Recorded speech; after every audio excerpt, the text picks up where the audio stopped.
This is Glenn Gao. I'm going to share with you how to become a better CEO. The first step is to put your oxygen mask on first. I always thought it was odd when I'm sitting on an airplane and they tell me to put my oxygen mask on first when I want to help someone else. But it's easy to understand if you take a moment that if you are performing at your highest level, then you can help others perform at their highest level.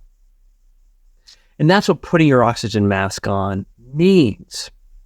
It means taking care of yourself before you take care of the company. Now, all CEOs have different perspectives on what this means. It can mean taking care of yourself in your relationships with your friends and your family. It can mean taking care of yourself spiritually, or taking care of yourself physically with good nutrition or a healthy lifestyle, or finding things outside of work to balance yourself. To become a better CEO, you want to understand what these things are that are important to you and make sure they're part of your life. That will enable you to be a better CEO. Counterintuitively, spending less time working on the company by doing some of these other things will help you perform at a higher level while you're working on the company. So put your oxygen mask on first. Next, the concept of being a chameleon. A CEO has many direct reports, and each of those direct reports thinks about the world differently. They parse information differently. They communicate differently. A great CEO is going to adjust their communication style to the style of the person they're communicating with. Why is this? It's because the people on your team aren't going to adjust their style. This is not what people naturally do. So, for example, if one of your direct reports is more auditory in nature, you are going to speak more to get your point across and confirm that they understand what you're talking about. Others might be more visual, and you're going to show them what you want done. There are many, many variations in how people absorb information. The chameleon CEO changes to adapt to their audience so they can get their point across. I'm offering a complimentary coaching session to CEOs. If you're accepted, you'll receive a one-on-one coaching session with me at absolutely no cost or obligation. Due to my current commitments, I'm only able to accept a modest number of requests for coaching. During the coaching session, we'll immediately go to work and address your highest priority challenges. You will walk away with ways to begin solving your biggest problems. And you'll get a sense for whether or not we're a fit for each other. To see if you qualify for this coaching session, visit the website currently showing on your screen, or click the link in the description below. Thank you. Another key factor in how to become a better CEO is the word clarity. Every single person in the company is looking for clarity on exactly what should I be doing. Rarely does this actually occur. There are many ways to get to clarity, but that's a focus of a great CEO, is to put in place those mechanisms to ensure that each of your direct reports has clarity on what they should be doing, and everyone below them and everyone below them should clearly understand what we're here to be doing and what are our key objectives, and how are we going to measure ourselves against those objectives. Everybody wants that, and great CEOs provide that. Related to clarity is alignment. Each department has its own set of goals, and they may be in conflict to some degree with others. But alignment helps the team understand what the company is here to be doing. Helps the team understand that they are part of a team and need to be working together, even if individual objectives are slightly different. For a team to perform, think about a team that's rowing together. For a team to perform that way, we need alignment on what we're really trying to accomplish. One of the most important things a CEO can do to become a better CEO is become great at talent acquisition and talent development. Whether there's an easy to gather workforce or hire workforce, or there's a difficulty in hiring a workforce, the point is that the company will succeed the better the talent brought in. Sometimes you can bring in very high-level talent, which is expensive, and sometimes you can't. You need to bring in, let's call it, middle-level talent.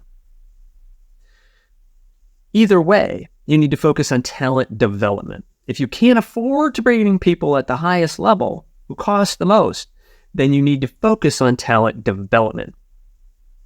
Related to talent is the continual question, is this person a keeper or not? No employee is perfect. And some employees are clearly people you want to keep in the company. Some are clearly at the other end of the spectrum. And as we know, we don't tend to fire as quickly as we should. And so if they're clearly over here and they're not a keeper, we need to find a better opportunity for them or help them realize there's a better opportunity somewhere else. It's the middle ground that's harder. A great CEO is continually asking themselves, is this person a keeper or not? And once you make that decision, yes, this person is a keeper, then it's the CEO's responsibility to develop that person, to teach them, to mentor them, to bring them along so that they are more effective in their role. Each interaction with a person can be a teaching opportunity. It's the CEO's responsibility for the keepers to teach. Another really important way to become a better CEO is to understand the answer to the question, is this important? A CEO's job is just taken up with many, many, many things that are happening in the company, many challenges, maybe even many opportunities, many people, many perspectives, and it can be overwhelming. The critical question to become a better CEO is, when presented with information, is to ask, is this important? Is it important now? Is it important ever? Related to all the other things we have on the plate. Which brings me to the last point about how to become a better CEO, and that is prioritization. It sounds simple on the surface, but it's actually extremely difficult to do well. I remember being a CEO and putting down a list of all the priorities. There were 17 priorities. These were all important to me. They were important to the growth of the company, and I wanted to do them all badly. But I realized I had to give up 13 or 14 of those priorities, at least in the next 90 days. I could only focus on 3 or 4 at the most. And that was painful. It was painful to say, here are things that I really want to do, but I have to put them aside. I like the concept of a parking lot. We're just going to put them over here in the parking lot.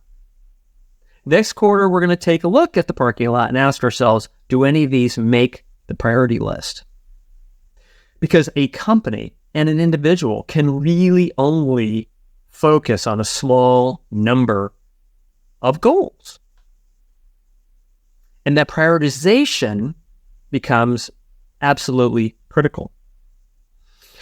I just want to extend a little bit on this topic of prioritization and give you a tip on how do you manage people in the world of prioritization. So let's say I have a direct report. They have clarity around what are their 3 key results that they're shooting for this quarter. And I come up with a great idea. And I say, wow, I'm going to go talk to that person and say, we really should do X, which is different from the things we had just agreed to that they're going to go focus on. We should really do X.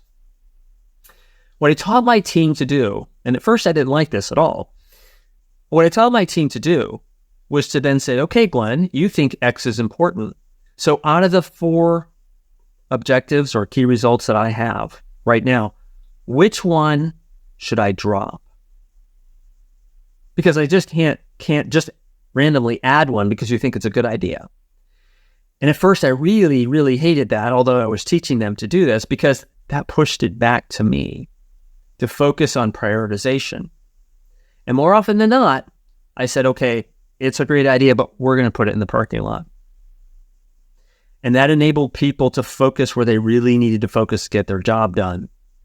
And next quarter, we're going to go look at those great ideas that are sitting in the parking lot and figure out and determine whether or not they are now a priority. Thank you for listening as I share some best practices and how to become a better CEO. My name is Glenn Gow.